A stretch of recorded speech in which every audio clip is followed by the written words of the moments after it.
BOP, the BLERD official podcast. We are here and we are so excited that you have joined us today. Man, it's been a minute, but we are happy to be back with you. Hilton George, how are you, Mr. BLERD Khan himself? Oh, man, I can't complain. I'll tell you what, the weather is breaking and it's like getting into the 70s and 80s and sunny. So my mood is better. And, we're getting into the spring. Spring is sprung. Right. Spring is definitely sprung. I've been taking allergy medicine like every day. And it's one of those things where it's awful. But you know what? We are here. It's exciting. Christi Renee, how are you? Has spring sprung in New Hampshire? That is the question. Surprisingly, yes. Spring has sprung. It was like 70 degrees today. It's beautiful outside. Yeah, I'm trying to get my, summer color going. So it's nice. It's quiet. So I'm good. I missed y'all. Hey. I'm ready. I'm ready too. I am so glad we are together. It's been a minute. But we got so many good things. Like I'm telling you, like I was sitting here y'all know I was racking my brain last night and I kept going, what are we going to talk about? What are we going to talk about? And I couldn't think of nothing. And then, as you know, the BLERD gods have shined their light on us.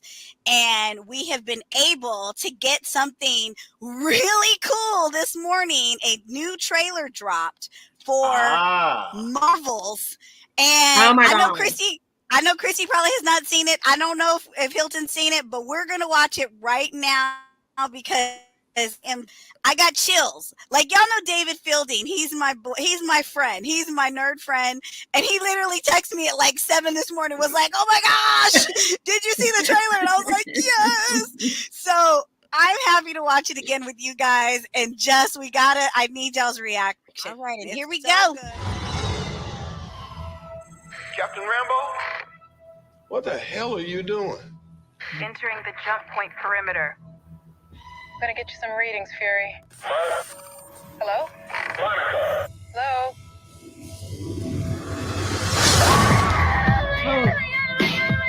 Captain Rambo?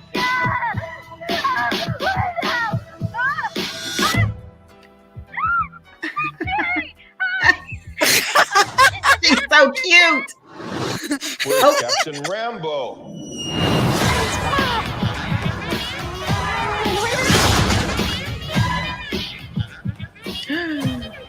My girl. What the? Don't you tell me to smile. You stick around and make it what you want. Hi. We're looking for Kamala Khan. Okay, so our powers are entangled. I can manipulate light energy. And I can totally show you. I'm not again. Hi. Where's our daughter? Wherever you were.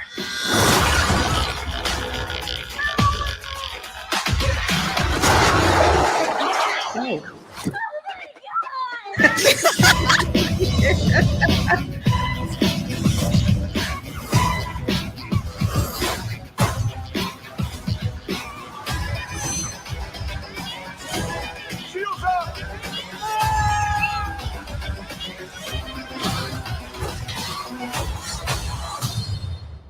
We're a team. No, we're not a team. We're not a team.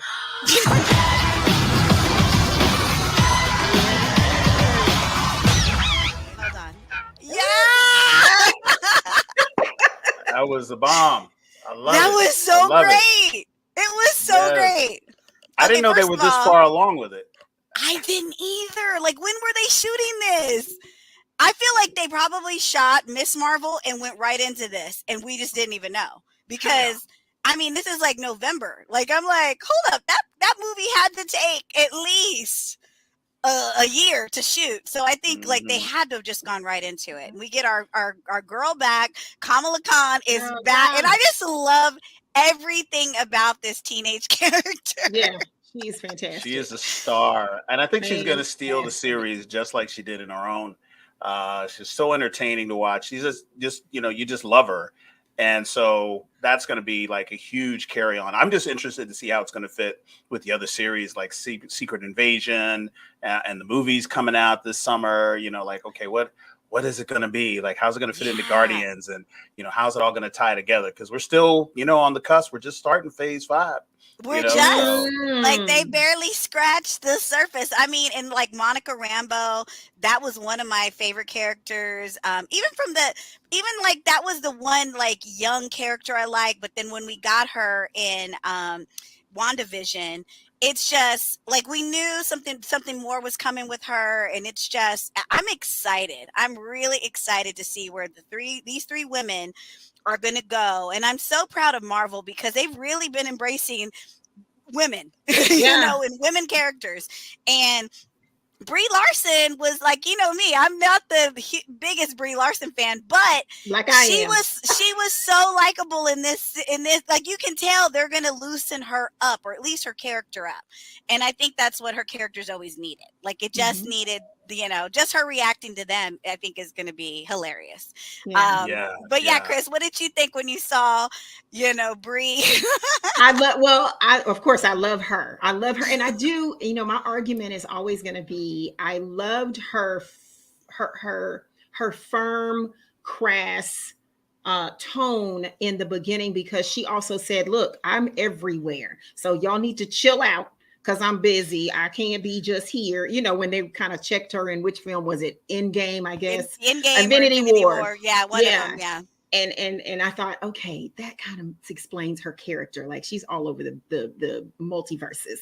Yes. Now, I also love how it reminded me of Riri Williams when Shuri and Okoye show up, and they always think these kids, they think they're being recruited to be an Avenger. And I love that. So that's a good, I think that's a great theme to keep going. Just like Peter Parker had those same moments. Yes. So I love that, because that's true kids. Hell, true. I forgot about Peter Parker doing the same thing. Absolutely. And look, I'm a teenager too, because if somebody show up, I'm gonna be like, oh my God, I don't even need no bags. Let's go. Just take me right now. Beam me up. Yes. Take me on this adventure.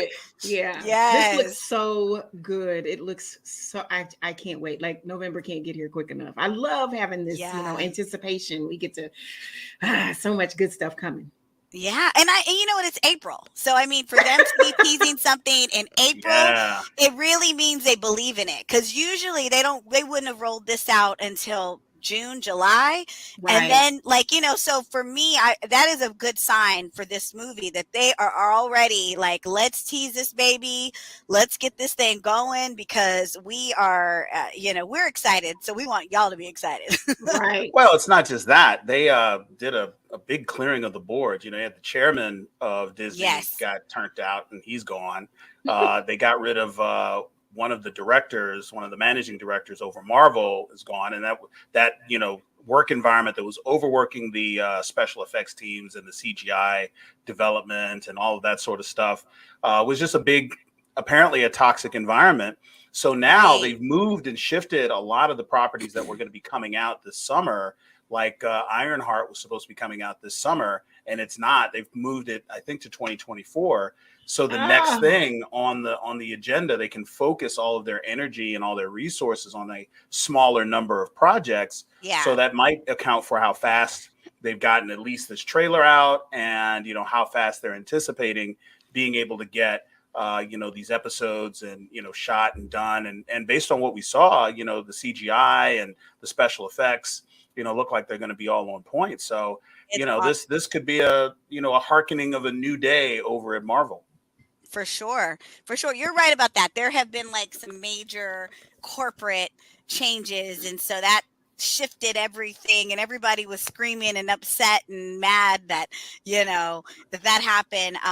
But I think at the end of the day, like, anytime anything gets pushed, it usually is for a good reason, and it usually ends up being bigger and better, and just they always take their time, and they seem to really, they really care about these characters. They don't rush anything, not even for us. And they know that we're gonna eat it all up, so they don't do that.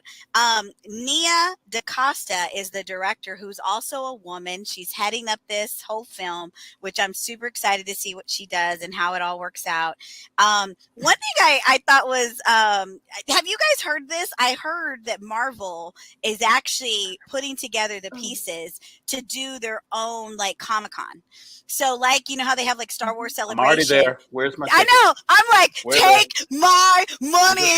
I'm gonna mail them my credit card, and you just send Take back to my me the mo- money you think all I you need. gotta- I don't even That's want to see it. the receipt. That's it. Just tell me where to be, where to go, when the tickets go on sale. Like, I mean, literally. And I think it's the smartest thing because like Star Wars has done this for years. They do the Star Wars Celebration, which we'll talk about in a minute because that just happened.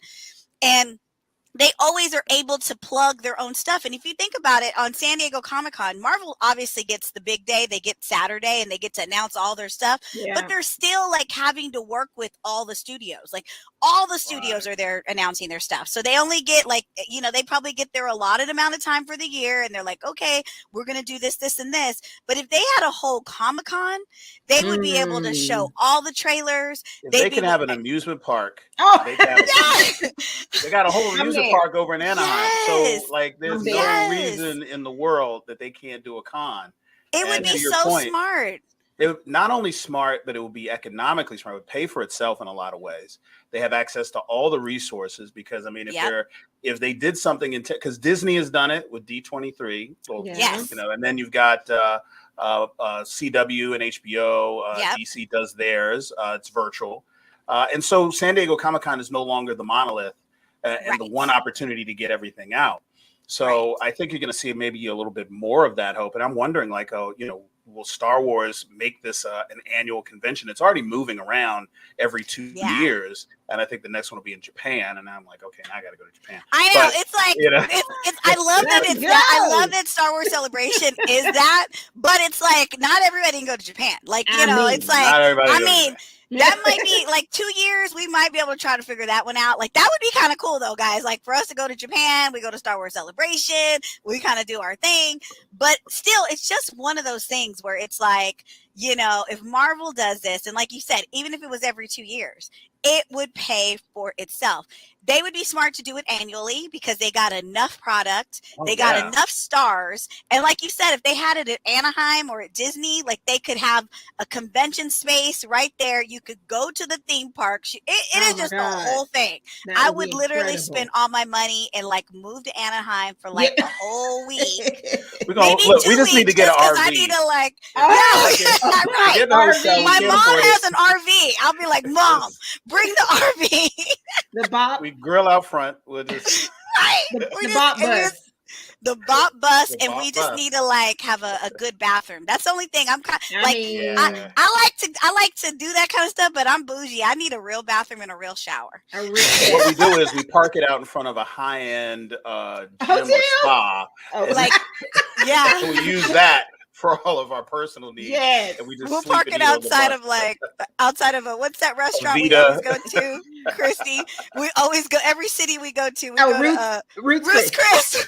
We'll park it outside of Ruth's Chris. We like y'all know we gonna eat here every night. Right. So go and let us use your facilities so that we saving can money on hotels so we can eat filet mignon every day. Yes. Trade off. We get bougie when we're on the road. We like a good meal. I mean, we've earned it. People don't know when you're at Comic-Con, like you're literally there.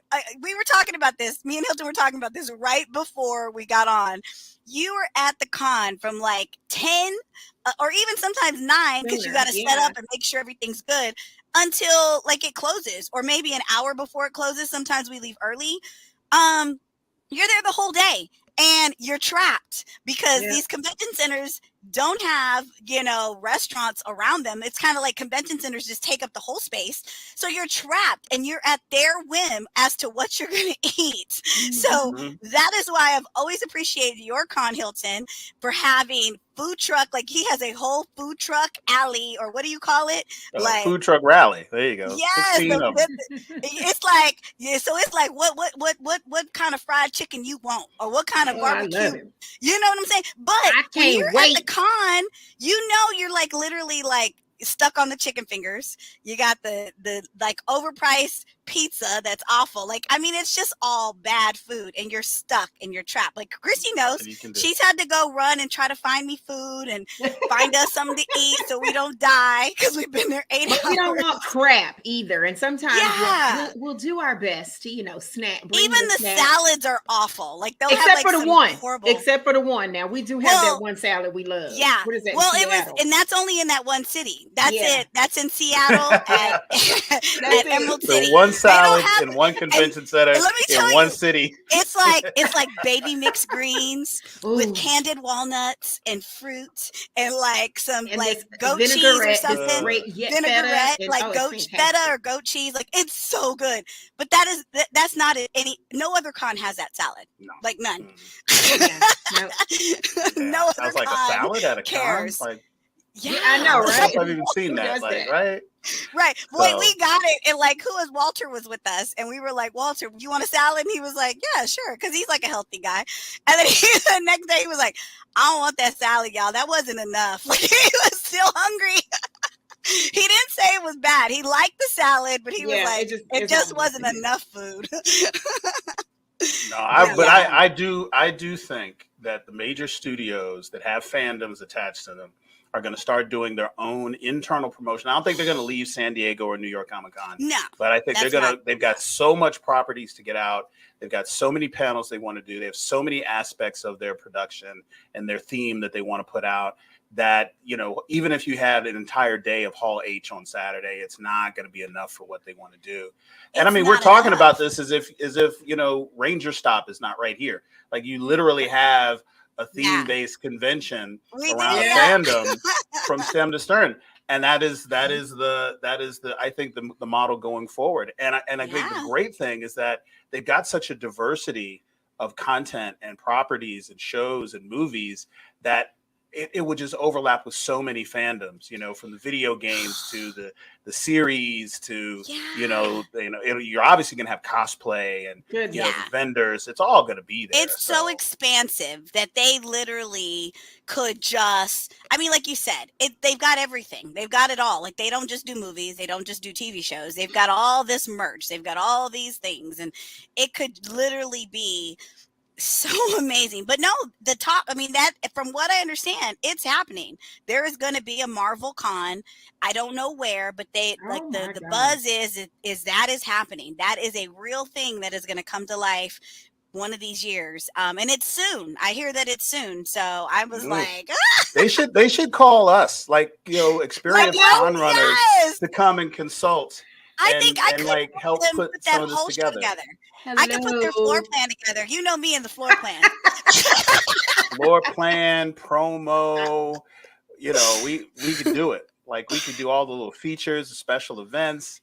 Man, you know, look, if you have Marvel at your disposal, like yes, like, that's it. Come on, come on. You hear that, Marvel? Make it easy on yourself. Call the people who know. Call us. Let us help you. Help us help you. Help you. We're here. We're here for you. Okay, so I had something else for you guys to watch because that wasn't the only thing. Now, like I said, Star Wars Celebration was just the other day, and they announced so many things, but one of the projects that I am so excited about. Say it. I'm just gonna play it. Instead of saying it, I'm just gonna play it. Okay, guys. I'm just gonna let it talk for itself. Exactly, because it is that great. Okay, guys. Something's coming. Yeah. Something dark. That's our girl. That's our friend, girl. That's our friend. I sense it.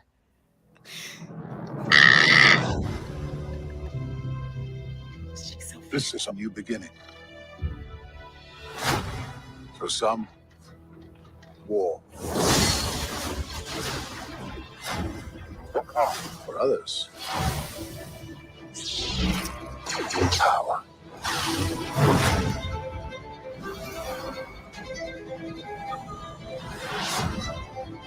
It's been a while. Things have changed. I started hearing whispers about Thrawn's return. as heir to the Empire.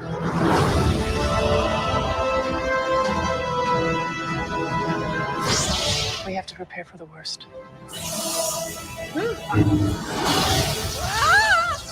The Jedi fell a long time ago. There aren't many left.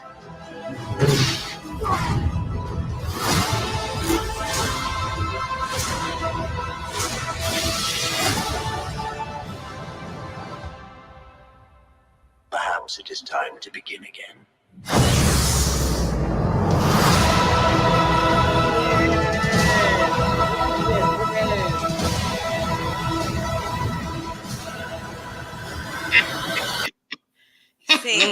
See, look here now. Look here now. Come on. You done messed up, A.A. Ron. You go tell Principal O'Shaq Hennessy what you did. Oh, crazy. Oh, this is my crazy.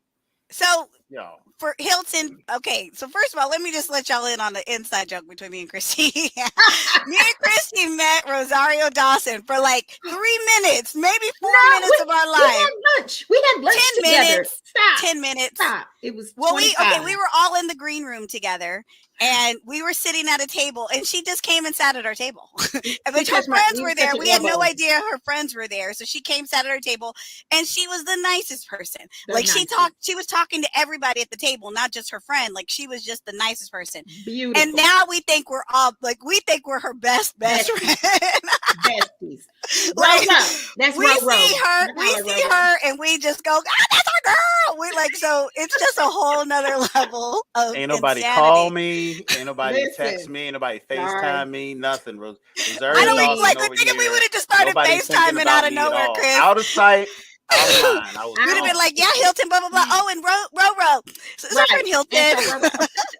I'd have been, look, Southwest would have got a call. I'd have been like, I'll be there in an hour, Rosie. I'll be back. I'll be there in an hour. That night he would have been in the green room. We'd have been like, Hilton, where'd you come from? I'd have been all out of breath, had my bags. Yeah. Yes. Just pulled in. She's a beautiful soul.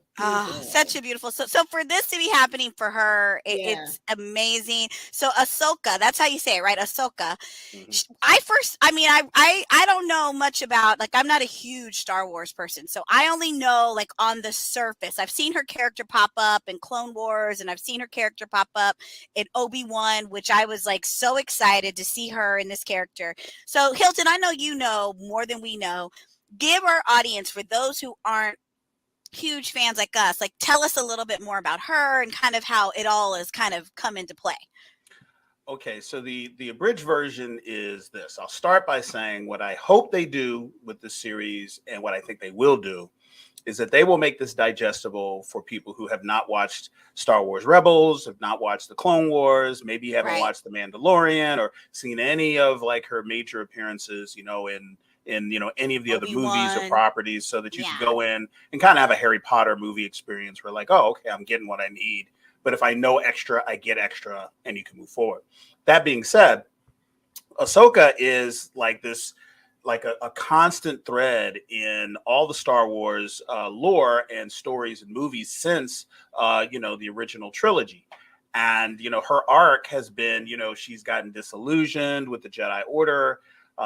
She had been betrayed, she came up right before, Order 66, where all the Jedi, were killed and the Empire took over, and, all that stuff that you saw in the movies.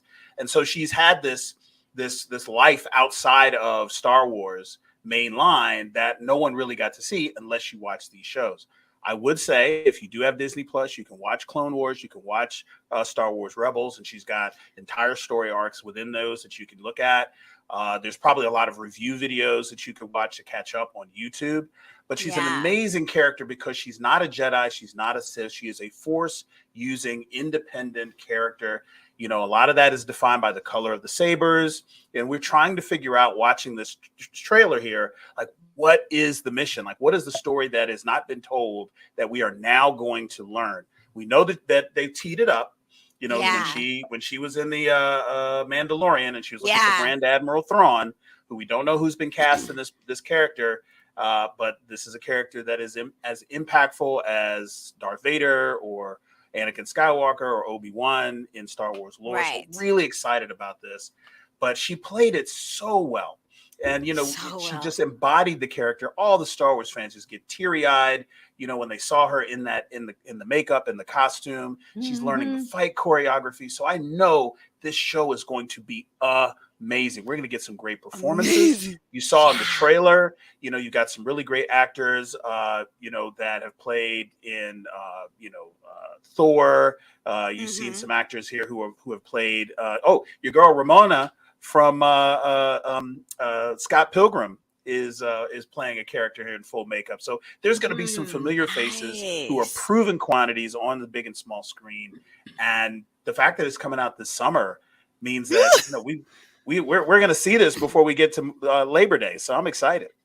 I know. Like Disney Plus, if you aren't subscribed, I don't know what your problem your is. Life.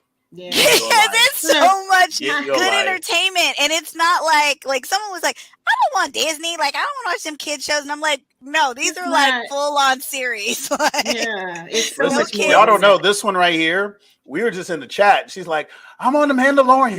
Lord, let me say. Did you binge like all of season 1? Because you were like rifling through that when we were talking to you. I'm doing it. I'm still trying to keep up in the current season, but again, I'm learning. You know, I'm still be looking for Billy D anytime I think of Star Wars. Oh God! You get Carl Weathers. I know. I get Apollo Creed in there. Apollo Creed in there. Yes. But of course, you know, my biggest argument about the whole thing was, why I can't see Pedro? Pedro, where your face at? Is Pedro gonna take that dang helmet off? I mean, Pedro. Well, you gotta watch. You gotta watch. Because you get about, does it come off? 3 minutes. You get about 3 minutes of Pedro.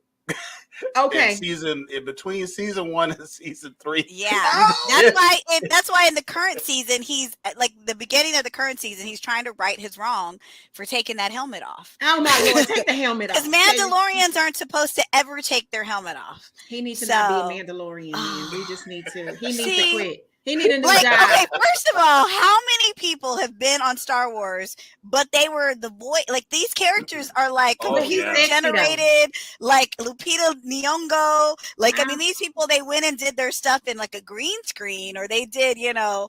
But it's like they weren't, you know, like something else was there. Like my friend, the little bubble dots in the green. Yeah, suit, he was BB-8, and he's like dressed in green, and he's pushing BB-8. Every time you saw BB-8 roll, he's the guy who actually was doing the robotics of the BB-8. I just figured something out. Like yes, Pedro Pascal to the fan base represented by Christi, and I think even Karan Ashley here. Is to them what Rosario Dawson is to us in Ahsoka. Yeah, but y'all get to see her face. We always reveal. Listen, I gotta tell you, I'm a super fan. You know, I was born and bred into the Star Wars era. And, you know, I just love what they're doing with the world building. You know, it takes a lot of skill to tie all this together. You know, you think Marvel stuff, really does. You know, Star Wars has got like non-canon books, the 70s. comics, you know, the movies, you know, the TV shows, Christmas specials from the 70s. They got to tie all of this in and make sense of it. It's years upon years. Filoni and Favreau, you know, the guys who are mainly known for what they're doing currently on The Mandalorian across the board, because Filoni did Rebels and Clone and everything. He's encyclopedic. And it's like, you know, the fact that you know all of these little disparate things are going on in the Star Wars universe, but then they're able to kind of tie it together in a way that you didn't see, gives these series and gives these properties something to do and a story to tell. And they're not having to pull it out of their butt. You know, they really are able to tell these really compelling stories. And they've got some amazing special effects, some amazing practical effects. So, I mean, listen, you are going to see a lot of Star Wars cosplay, fashion. Oh, You're going to see people talking about it on your timeline. It's going to be everywhere this summer. So between this, they got a new series coming out called The Acolyte that's going to have Amanda Stenberg. You may remember her as Rue from the Hunger Games. yes, I love She's her. playing the title character in that, and they're building out a whole new lore that has never been told. Wow. And you know what else is really exciting that we've said, but we haven't really said, is that these are women, but they're also women of color who are centered in these stories. You know, Black women, Afro-Latina women, you know, these are this Afrofuturism push that we compliment and praise Disney so much for, and all of the stuff that they do is evident even in their sci-fi properties. So, you know, we get so caught up in the space stuff and this, you know, the space wizards and all this stuff. We're like, yeah, but there's a woman of color on the screen. Like, that's pretty dope. Yeah. And like, I know like at one point there was like, I keep saying Obi-Wan and I forgot she wasn't in Obi-Wan. She was in The Mandalorian. I'm just getting them all mixed up. But like with Obi-Wan, there was so much pushback and so much, because, you know, they had a Black lead villain-ish. And so it's like, I love that this whole new generation of Star Wars is like, we are not going to be swayed by this layer of hate, this one little layer of chatter of hate, because these women are so talented and so amazing. And like, we're just getting, like you said, this, I mean, it's so important for us as a people, as a generation, as all of that, to be able to see ourselves in sci-fi and see ourselves in the future, even if it's the pretend future. Like, the reality is that that's what was groundbreaking about Star Trek, and that we had, you know, Lieutenant Uhura. Come on, that was not even worn on purpose. Christy bought me this shirt, by the way. We had Lieutenant Uhura in the future, and that is why when she decided she wanted to quit and she wanted to go and be on Broadway, Martin Luther King picked up the phone and was like, "Hey, girl, I need you to not do that." Martin Luther the King. Martin Luther the King, right? And you got to think about this, guys. Like, we have all these crazy, like, I mean, you guys have seen lately on the news, like what's going on in Nashville and what is going on in Tennessee. I shouldn't even say Nashville, just Tennessee. It's like, I read a meme the other day and they said, as much as all these hate, you know, hating politicians and these hate mongers and these racist, like this racist undertone. Well, it's not even an undertone. This racist, they're very bold. This racist overtone in our country and in our government. You know, it's like you didn't want kids to like have any kind of critical race theory. They're literally witnessing critical race theory. They're living it with their own eyes, and it's such an inspiration for me to see, like, the kids coming out of school, sitting out, like, just protesting, laying down on that floor in the hall, and just seeing all of these people go, this is so racist and so wrong that we're just not going to stand for it. And seeing two brothers who are just, I am so proud of these brothers. Justin Pierce and Justin Jones are just in time. Just in time. That's right. They are so phenomenal. And when I tell you, it's hard to stand up. It's when you do it, you gotta get praise for it. They are, I can't celebrate that whole situation enough. Like, I'm so grateful. Well, you know, and this is the thing. Oh, I'm sorry. I'll say just one more thing, and I'll let you jump in. Oh, go ahead. All I was going to finish with was that usually it's the arts. It's usually music. It's usually the arts that open our minds to what, like, that they used music and they used the arts during the civil rights movement. Yes. And that was for a reason. It was to appeal to the people's hearts, because it's like, you don't think it's happening, or you ignore that it's happening, or you're just like, oh, I don't care that it's happening. And then all of a sudden, when you just see it, they've always used the arts, and they've always used, and so that's why I'm so proud of Star Wars for doing what they're doing, because it needs to happen. I'm proud of, like, Black Panther, because you know, just that futuristic, seeing Shuri being so advanced in you know, technology. But please jump in, Hilton, because I know you are right there with me. it was right along the lines of what you were saying, you know, that we have to create no safe space for discrimination and marginalization not in fantasy, not in comic books, not in video games. You know, this refuge, as you can see, you know, the backlash comes from these silent, dark spaces that people would never stand out front and look someone in the eye and say the stuff that they say. Totally. And you see people from the top, you know, at Disney, at Marvel, you know, who are a part of these fantasy properties and generating these stories, saying directly what we ain't gonna do today. Like, you know, and coming from, you know, some of the actors and the directors, the producers, the executives, and sticking to their guns, where in so many other facets of American society, you know, you see corporations pulling back, politicians pulling back whenever someone, you know, starts to gin up some trouble on Twitter. You know, they have stuck to their guns and say, no, we're not going to do, you know, a pullback of our characters. We're telling the story we want to tell. We are including everyone in this world that we're building, and the reflection of the people who have been marginalized in the past. That is a correction that we are taking with both hands. Absolutely. And if you don't like it, you know, then that's $8.77 a month that we just not going to get from one more person, and we'll deal with that. Yep. And and that's where the praise comes in, not just by doing it because it makes money, and it does, and they are doing it because it makes money, and I'm glad for that. We make the the fact money. that they're sticking to it. And they have made it a business plan, and it's not just in the storytelling, it's in the casting. You see it in the directors, the writers, it's the behind the scenes, it's all there. And I think it's going to be a net positive. And that's where brand loyalty comes from. You know, this next generation looks different than the fan base from the 70s when all of this was born. And they're recognizing that, and I hope that they continue to do so. And that's why y'all going to get our money when we come to Japan. Right? That's how we gonna go to Japan.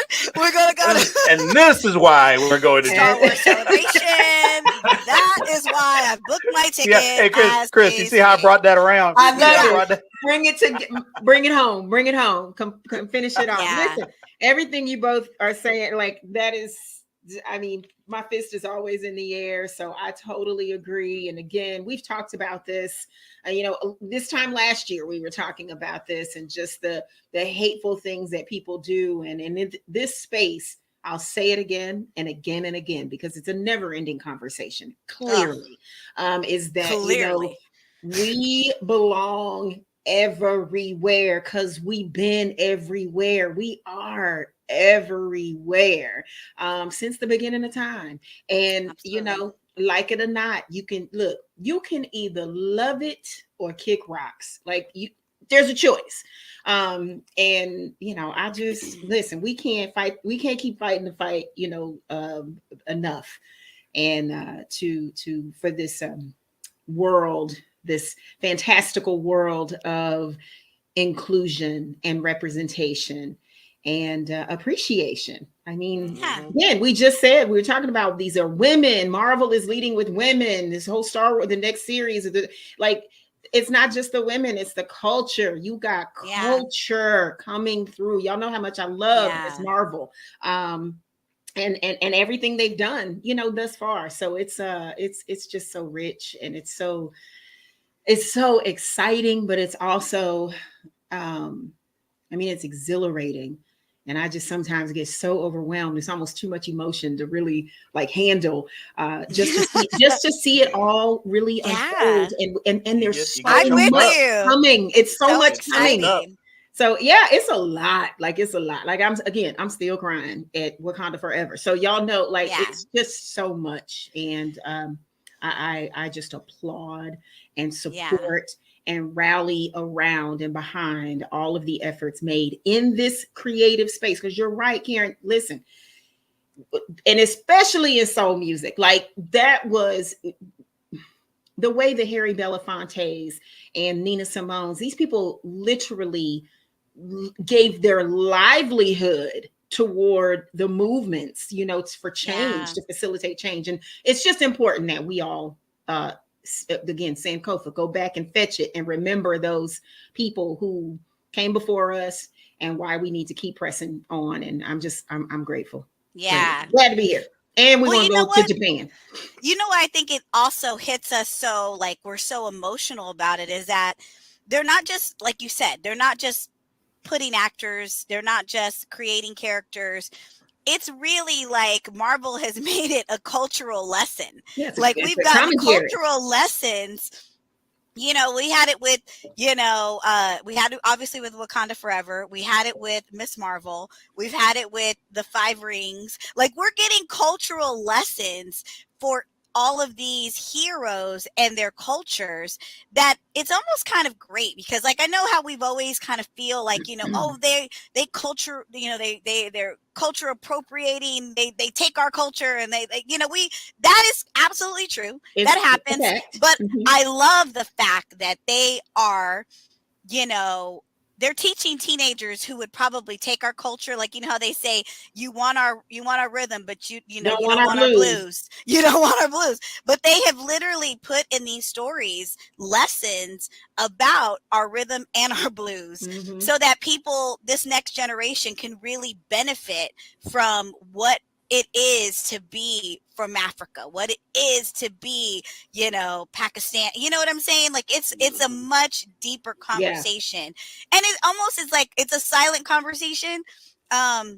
But it's so needed. It's so needed. And I think that's why it hits us emotionally. Like I know that's why it hits me emotionally. When I saw Wakanda Forever, and it had, the Mayan culture, the Mexican Mayan culture, and it also had the Black culture, like I was like, and it just hit me different. And I didn't even anticipate that. Like I'm just not really even that kind of an emotional person. I always call my cold and vicious heart. But it made my cold and vicious heart feel something. It made it, I make fun of that cold and vicious heart, but every now and then it feels something. Yeah. Lord. So I don't know. I just love the lesson, because it's like you see in government and you see in certain states where they are like, I always say, why don't they want you to learn that? Why are they pushing all this money and all this effort so you stay dumb? Like you have to think about that. And I obviously what's happened in Tennessee has been heartbreaking, but it's also been so inspirational, because those kids and those young adults, they were not going to be swayed, and it was a rally cry. And when you saw the protesters, it was a multicultural amount of people protesting. That's why it's like gotten the national news, and that's why we've got, like you said, the two Justins who are just in time. They're like the darlings of, like, the one thing they didn't want them to get. They are like loved by so many people. It's like we gotta get these brothers off the board. We get them out the cloud. We got it. They're like, nope, this already CNN done got it. It's already been beamed out. And and the funny thing is that if they had just, and this is just because racism and racists are so stupid. Yeah. It's like if they had expelled the white woman too, it wouldn't have gotten as much press, and it wouldn't have had as much traction in the mainstream media. Right. And it wouldn't have been as blatant. Right. But because even in their hatred, they couldn't even take in their own interest for whatever mission they were trying to accomplish. They couldn't separate the racism. Even from that, they had to put that in. And that is where it's like, come on, like really, like, you already expelling them for something stupid. You're targeting them and targeting them because they're Black. And then you're going to emphasize that by taking the woman who is standing in solidarity with them in every shot, in every part of the protest, and they're gonna like, well, we're gonna get rid of y'all in the middle because y'all were rowdy. God love her. You guys were loud. They were getting a little ruckus. They were doing all this other stuff, and the white woman standing there like, hey, what about right? And in America, now like, she knew. Now I see it. Yeah. Now it's like, and I'm glad if it she had been all said three, there would have been like half the country would have been like, well, it's not racist because they had a white woman there. But the fact that they couldn't even separate from their own hate enough to even work for their own interests tells me that this is a doomed movement. And all we have to do is just continue to fight, continue to stand up, and have more trust. I get more trust in this next generation because I know in a place like Tennessee, everyone thinks, oh, it's this super white state and blah, blah, blah, blah, blah. But we know gerrymandering is what really, really misrepresents the power at the elected level versus the grassroots. We know what the people of Nashville want in majority versus what they are getting at their state level. And until we attack that, until we get some better representative government, we're going to have these fights between the people that are being represented and the people who are in these state houses doing stupid stuff. But it's really nice to see that we're able to get behind and rally behind these brothers and make some change. And I don't want the crux of their fight to go unnoticed. It is for gun reform. It's not even a racial issue. They the made babies that were lost, that were slaughtered. Exactly. It's about guns and death. Here's the thing. It continues to happen. There's only been 102 days or whatever it is, 104 days in the year. And we've already had over 160 mass shootings in the United States of America. Just 2 days ago, a bank, was shot up in Kentucky, and 6 people are dead. Like 1 minute. 1 minute. 1 minute. He shot for 1 minute.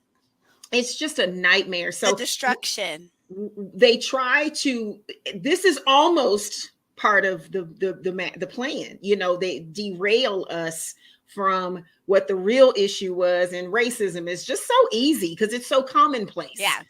And it's like it's a good distraction. It's a really good distraction, but I always want to make it a point that even when all of that has been going on in Tennessee and in our federal system, our governmental, systems, that, okay, remember, y'all, we are fighting to get rid of these weapons of mass destruction is really what they are, that we're harboring. And I didn't make the gun. My folks that look like me ain't made the gun. And now you've got this, again, this very colorful presence of folks saying enough is enough, and we're going to fight, and we'll be. Listen, I don't know about y'all, but if y'all didn't see Justin Jones be sworn back in, yes. Oh, I'm mixing them up. I saw it. Pearson's with the glasses and the fro, right? Pearson okay. It's hard. Yeah. Jones has Brother Jones. He's got. Oh my God, I love them both. But watching him walk back into that room, first of all, on the steps, be celebrated like that, and watch. Unbelievable. They don't even know what they got started. Like the one thing I will compliment these brothers on, they have not lost track of what they were fighting for. Like they bring it up every single time. Like we are fighting for gun, just smart gun laws, and we are fighting for the kids that were just murdered in our state. Like that is why we were outraged, and we have the right to protest. Yeah, and our typical battle. But I have to say this because our typical battle is we not only take on the fight for all, but we still also fighting to just be black. Can we decriminalize being black while we also keep guns from killing everybody, no matter what they look like? So we've got this double battle. So when his speech coming back in to the House, and when he was in the well and was able to say, I'm reinstated, and we not only did you try to do this, but we're getting back to the main point, but we'll fight for both of those. We're gonna fight everything you throw at us. I mean, it's just incredible. Every time they speak, my heart explodes. Like these brothers are like they really tried them for like some fools, and they're like, no, we're well educated, we know exactly what we're fighting for, we know exactly the point we're trying to make. And the Justin Pearson, the one with the afro, when he did the whole well speech, like that speech about when the guy tried to embarrass him, and he was like, and I was like, if you haven't seen that speech like this, I was like, oh my God. It was beautiful. It's very frustrating, but you know what? It has, like I said, it's been so inspirational. Like through the frustration, it has been the inspiration. Like they've literally set these two brothers on fire. Like I don't know these, like whatever they had planned for their agendas, whatever they had planned for their year, their life, their mission. Everybody has something that the reason that they're in politics or the reason they're doing whatever they're doing. I think their lives have been changed, and their trajectory definitely.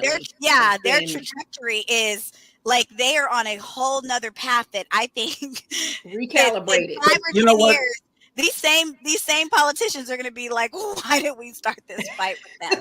This is how it always happens. Yeah. You got to think. Martin Luther King was tapped. He was called. You know, Yeah, they were he like, was. we need somebody to speak, and we hear that you are good at conveying the message. There are other people in the fight, and there's other people who are leaders in their area and have been fighting the good fight, but we need you to get out into the forefront. And, Yeah. you know, Martin Luther King didn't think he was going to be taken on a lifetime mission by giving that speech and by stepping Right. into that role, because there was nobody who had done that at that time. Yeah. But that's where, you know, lightning strikes. And, you know, these politicians, these guys, when we start talking about, well, who's the next generation of politicians, you know, this is them, you know, and they're tapped by the moment, It they're tapped is. by fate, they're tapped by the issues. And a lot of times it's not somebody that's been groomed since they were 16 to come into these spaces. There's a lot of politicians that have been, you know, model UN since they were 15 years old. And they get up there and they don't make a whole lot of consequence, but just somebody who comes in at the right place at the right time and decides to stand up ends up being some of the people that come into these spaces, you know, to lead and become leaders going forward. And I hope they accept the mantle. There's no guarantee that life will make this work for them, but I hope that it does. I hope they go, you know, as far as they can at the state level. I hope they end up on national politics, bringing these issues forward, because there has to be a wave. You know, I mean, I don't mean no harm against Joe Biden, but he's not going to be here forever. No. And, you know, and we don't have a bench. Nope. We don't have a bench. There's nobody on the bench. Like, like, why haven't we planned for the future? Like, why is it? The freezer empty. Where the fish and the steak? Nothing for the winter.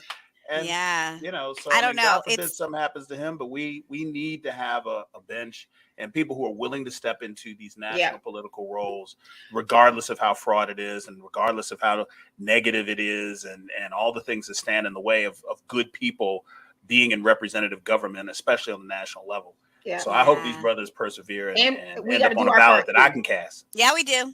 We got to do our part. We got to do our part. Yeah, first thing we got to do, and if if you're a praying person, we need to pray the protection of these brothers, pray all over them and anyone like them and the people that are helping them.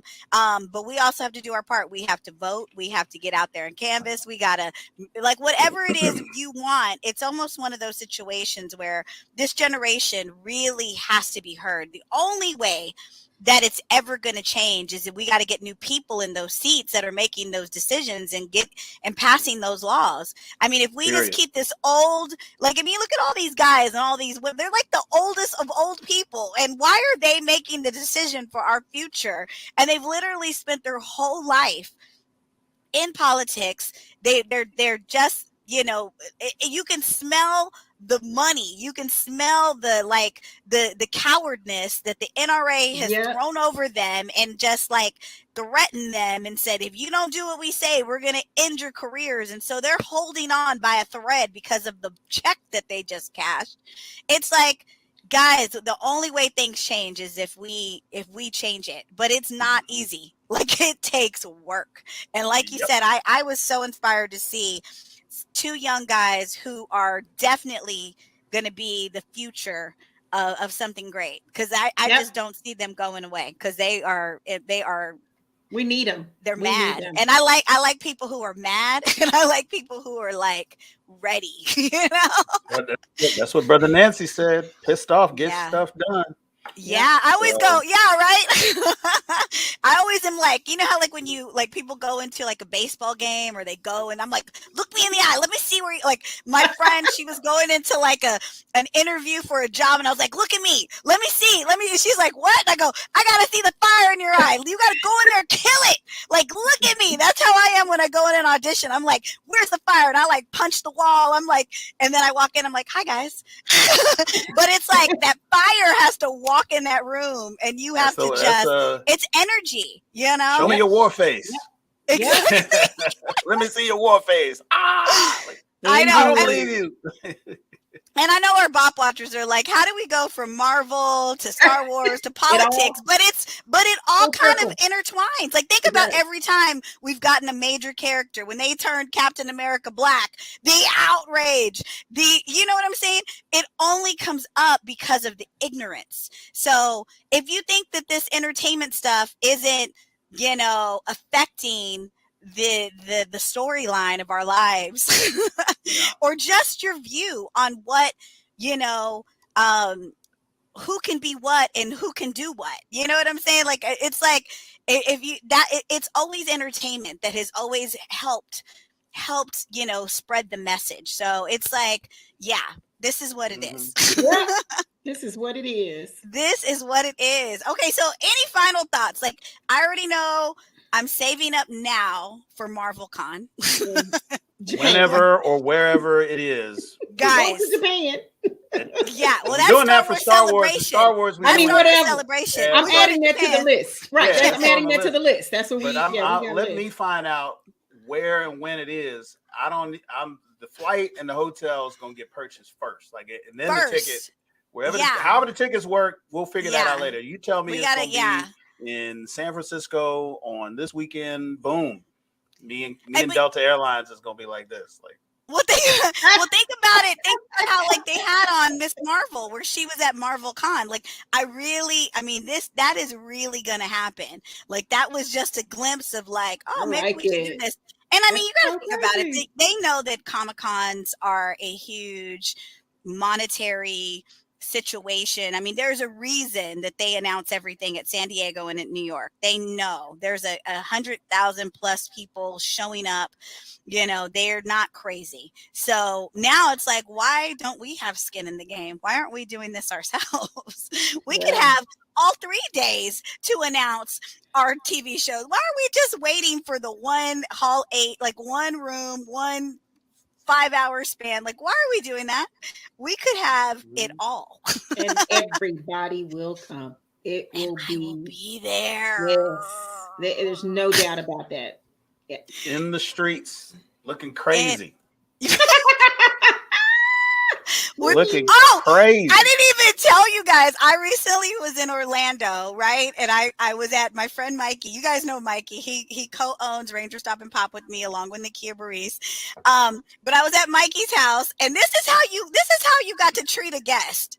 I go to his house and I go into my room because he's got me, like, I got a room and I got my space in his house, everything. And he had some slides, Waffle House slides. Yes, I showed these Waffle House slides. Hold on, please hold, because I got them right here. Please hold. Please hold. Talk amongst yourself. Waffle House slides. Wow. Everybody and their mama was like, wow. Where do I find those? And I said, see, when you got a friend, you got a friend in me. He knows me so well that he bought me the Waffle House slides. Guys, first of all, the slides are comfy. Second of all, I felt seen for the first time in my life. I felt seen. This is the most seen gift I think I've ever got. Outside of this shirt that Christi bought me, I was seen. She knows I love Lieutenant. They go together. They go together. We did not as a people did not establish Waffle House. We don't own Waffle House. We do now. For some reason, Waffle House is the black restaurant, like Sprite is the black drink. It just happened.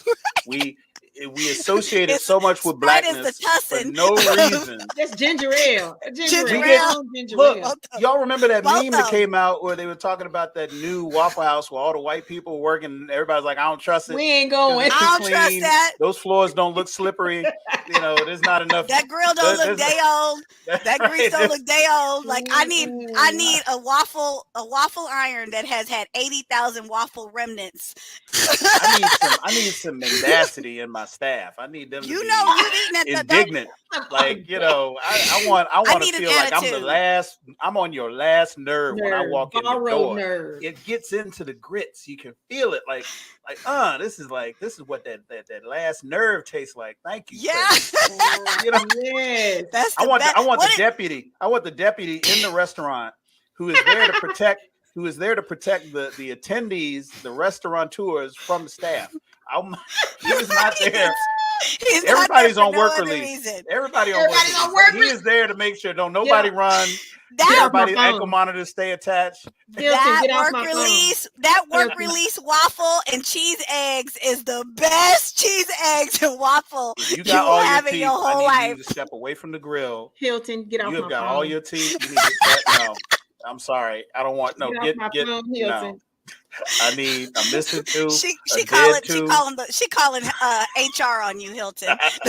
She reporting you to HR. I'm just letting you know. If the silverware is clean, I don't want it. I need boiled water. Waffle House slides. We're not talking no Yeah, more. Exactly. Like, this is the thing. Like, you guys know the grimiest Waffle Houses are the best. Like, in the there might be somebody, there might be a commercial in 10 years. It's like, if you ate at a Waffle House from 1992 to 2022, then you need to call us because you could get a piece of the settlement. I'm But sorry, that's y'all. okay. This is what happens when Dana's not here. This is what happens. We just go off the rails completely. Call the law firm. When the of Waffle Dewey House Peterson line Dow. came out, it was gonna be the show had run. I need them. I gotta have them. I'm gonna find you some because I was like, we gotta have people them. literally were like, "Where did you get those?" And I was like, I will "You wear need them to church. I'm gonna wear them to dare somebody Comic-Con. to say something. Just dare somebody to say something like what? I'm be like the chancla. What you say? What you say? I'll get them and then I will wear them into IHOP and wait and hope somebody says something. Yes. Say something. Say something. Say something with your dried up pancake. This is exactly what it looks like. Security. With your omelet and hardly and no look, meat. if I want to test the criminal justice system, Wow. I'll wear them to Cracker Barrel. Okay. I might not make it out the lobby. They might not. We are experiencing technical difficulties right now. Y'all, get off That'd my be a national phone. news item. I'm out. I'm done. They done I'm got done. Anderson Cooper that came out of the studio to come I'm see. done with Christy, y'all. stop acting brand new. Stop acting brand new, Christy. I'm you done are with y'all. right here on the Waffle House slide parade, and we gonna have the Waffle House slide. You gonna be sitting in the convertible car at the Waffle House. Do not act like black people do not Listen. go to Cracker Barrel. Because we might not Wait, have been at the Capitol on January 6th, but we want to taste what it tasted like. So when I bite into that biscuit, I'd be like, we were stuck though. It's like insurrection. Where were we? Where were we, Christy? Was it North Carolina, South Carolina? It was one of the Carolinas. One of the Carolinas. We got in so late. Ooh. Like literally, it was like But it Cracker wasn't even Barrel. that late. It was the towns were just shut down. The town was just shut down. Like we went to Waffle House and they were like, "We closed," and we were like, "Okay." It was closed, and they were like mean about it. So we were like, "Okay, it's cool." So we had like Jack in the Box and like Cracker Barrel, and so we actually went to Cracker Barrel, and it was some good pancakes though. I ain't gonna lie. Oh no, that pancake was hitting. And I had a drink too. It was good. I had a cocktail. Yeah, you get cocktails at Cracker Barrel now. At Cracker Barrel, like you can get show enough like liquor. Yeah, it was like I don't know if it was Jack Daniels, something like one of them wine coolers. They had a whole Jack Daniels menu. It was so I can't be that mad at Cracker Barrel. I mean, they are due for a name change. If Ain't Your Mama changed their name, you need to change your name, Cracker Barrel. Like that's all I have to say. It's time to remarket, rebrand. They should call it White Soul Food because that's what Cracker Barrel is. Get off my phone. It is like it's like they really tried it. Like this, right? It's like I feel like y'all really, Yeah. It is like Blue Eyed Soul. It's like listening to Hall & Oates. Like it's Blue white, Eyed Soul. but you can feel the attempt. You feel this is a whole it's a whole other show. It's a whole other show. Okay. I don't know if I want to keep the train like just crashing or if I'm like maybe we should call it. Maybe it's time to call. Yeah, is it time to call it? I was trying to call it. Christy has reported me and Hilton to HR, but that's okay because texting all of us. This is it's okay because I just blocked HR. Block them, Hilton. It's okay. I'm telling Dana. She acting brand new. I'm getting in the chat right now, Dana. She acting brand new, but it's okay. But guys, thank you for watching the BOP, the BLERD official podcast. One day we will be BOP Plus, and it will come with a Waffle House slide, the subscription. I have to have the Waffle House. am working slide. on that. It is so amazing, so comfy. Anyways, guys, we love you. We mean it. We veered to the dark place, but that's where you like us. So join Came us out the next box week. breezy. I I love it. just told Join it. us I'm next telling week. it. I'm telling it. Join us next week for some crazy, crazy stuff. I'm sure it's going to be even crazier than it is this week. We love you. We mean it. Bye. Bye.